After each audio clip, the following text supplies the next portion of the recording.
मित्रों नमस्कार, मैं पंडित कैलाश चंद्र जोशी आपका स्वागत करता हूं अपने चैनल में। मित्रों, आज मैं एक ऐसे विषय पर बात करने जा रहा हूं आपसे जिस विषय में लगभग जनमानस में एक भ्रांति का वातावरण है। वह विषय है गंडमूल नक्षत्र। आज हर कोई व्यक्ति गंडमूल के परिप्रेक्ष्य में जानने का बहुत बड़ा इच्छुक है और एक दहशत में भय के वातावरण में भी है। मैं उस भ्रांति को दूर करने के लिए आपके सामने हूं। मित्रों, यदि आप मेरे चैनल पर पहली बार आए हैं, कृपया मेरे चैनल को सब्सक्राइब जरूर करें।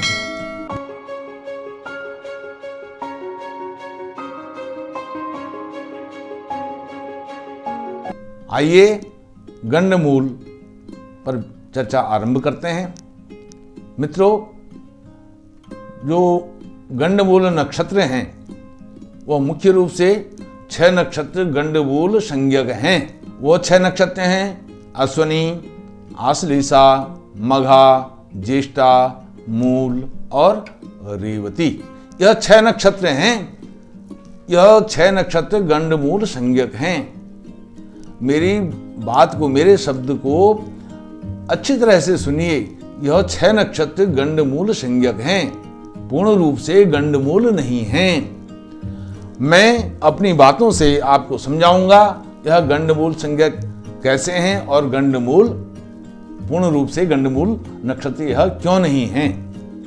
मैंने इसके विषय में एक शोध किया है, एक रिसर्च करी है।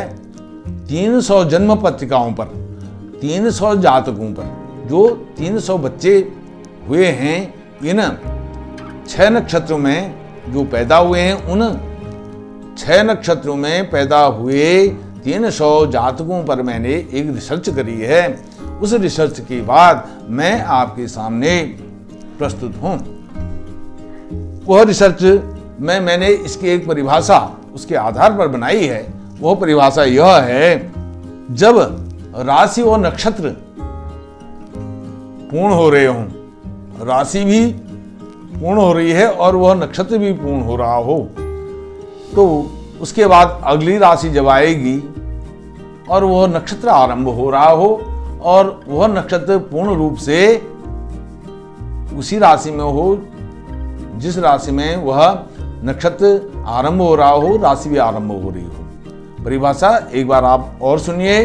जब नक्षत्र समाप्त हो रहा हो और उसी नक्षत्र की समाप्ति में राशि भी समाप्त हो रही हो, पूर्ण हो रही हो, और जब नक्षत्र आरंभ हो रहा हो और राशि भी आरंभ हो रही हो, तो ऐसे नक्षत्र गंडमूल संज्ञक होते हैं। अब जब नक्षत्र समाप्त हो रहा है, राशि भी समाप्त हो रही है, पूर्ण हो रही है, नक्षत्र भी पूर्ण हो रहा है, तो वह नक्षत्र का चतुर्थ चरण होता है। जैसे रेवती का चतुर्थ चरण समाप्त होगा तो मीन राशि भी समाप्त होगी, पूर्ण होगी, नक्षत्र पूर्ण होकर के राशि भी पूर्ण होगी। और अगला जो नक्षत्र आएगा वह अश्विनी नक्षत्र आएगा, वह आरंभ होगा तो मेष राशि भी आरंभ होगी। तो रेवती का चतुर्थ चरण और अश्विनी का प्रथम चरण, यह 2 गंडमूल संज्ञक नक्षत्रों के चरण हैं। गंडमूल नक्षत्र पूर्ण रूप से नहीं है। इनका रेवती का चतुर्थ चरण और अश्विनी का प्रथम चरण, यह इनमें जो जातक जिसका जन्म होगा वह गंडमूल नक्षत्र में जन्म उसका माना जाएगा। अन्य रेवती के प्रथम, द्वितीय, तृतीय चरण दोष मुक्त हैं। अश्विनी के द्वितीय, तृतीय, चतुर्थ चरण यह दोष मुक्त है।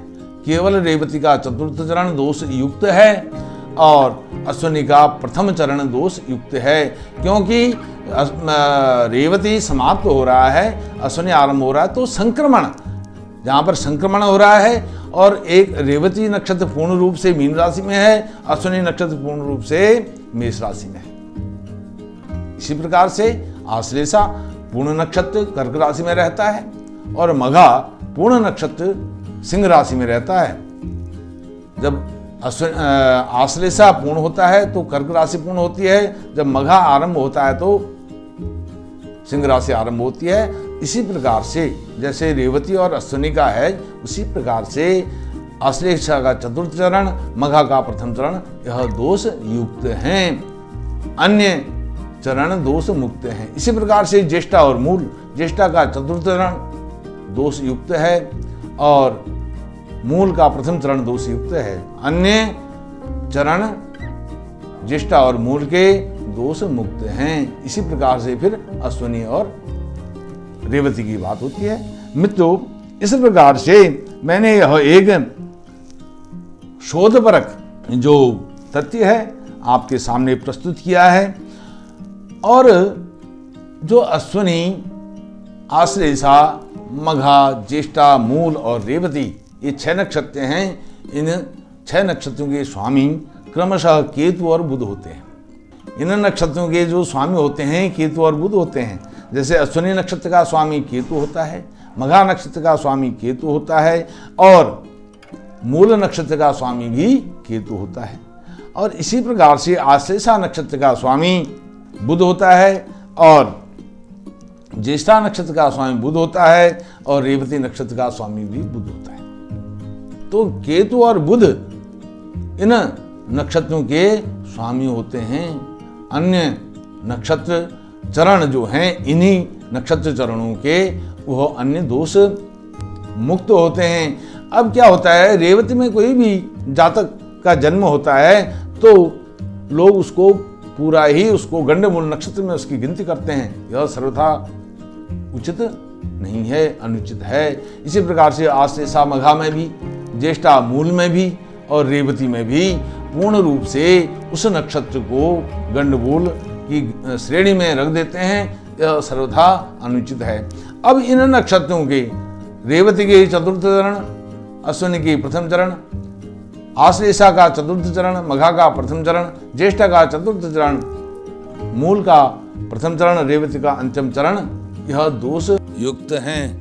इन नक्षत्र चरणों में उत्पन्न जातक के लिए क्या अनिष्टकारी है, वह स्वयं के लिए अनिष्टकारी है, माता पिता के लिए अनिष्टकारी है, यह सब ग्रंथ में लिखा हुआ है। उसकी विस्तार में मैं नहीं जानना चाहता हूँ। मैं केवल भ्रांति को दूर करना चाहता हूँ। आप इसको मेरे उपदेशात्मक वाक्य के रूप में संदर्भ में मत लीजिएगा। मित्रों, आपने मुझे श्रवण किया। यदि आपको मेरी यह गंडमूल संज्ञक नक्षत्रों की जो गवेषणा है यह आपको अच्छी लगी तो मेरी इस वीडियो को लाइक करें, मेरे चैनल को सब्सक्राइब जरूर करें और इस वीडियो को अपने मित्रों तक जरूर पहुंचाएं। आपका बहुत बहुत कोटि कोटि धन्यवाद।